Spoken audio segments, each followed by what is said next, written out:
Ashi, take 3 na to. Ang hirap pare.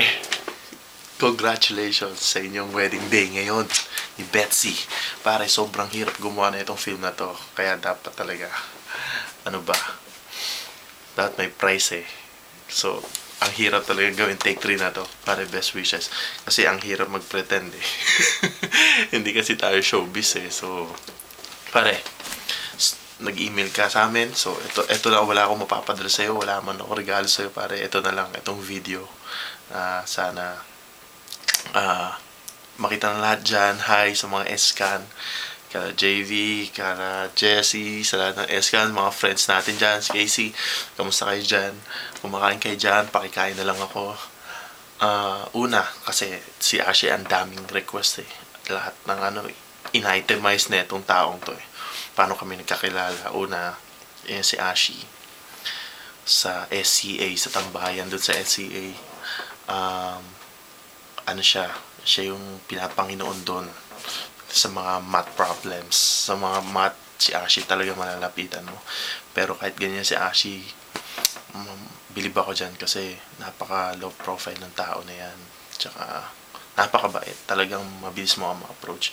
Pero during that time, hindi ko alam na may nag-exist palang Betsy. Kasi nga, to si Ashi napakatahimik Hindi naman siya chick boy, pero yun nga, one time, gumawa kami ng project.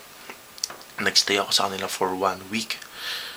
Alam ko, November yun Halos wala kaming nagawang project. Kasi, alam mo na, naalala mo ba, Ashi? Saan tayo busy ng mga oras na yun? So, ayun. Yun nga, lagi niya kausap si Betsy rin sa phone. Yung pala may girlfriend. Akala ko natutulog kasi nasa sofa. Yung pala nakalin siya sa telepono niya, bumubulong-bulong. Alam niyo naman yung mata niya ni Ashi parang natutulog, diba? So, yun nga, yung pala kausap niya si Betsy. The next day, nakita ko si Betsy. Matagal na pala sila nun ni Betsy. Di man ako na formally introduced. Pero yun nga, bilib ako sa kanila kasi talagang matatag talaga yung samahan nila. Ilang taon na sila. Ang dami na nagsasabi kailan sila ikakasal. So, finally, ito, kakasal na kayo. Pare, congratulations. Sana, kay Betsy, best wishes sa inyong dalawa. Sana, makayanan nyo lahat ng problems. Alam nyo na siguro yon kasi ang tagal nyo na nagsama.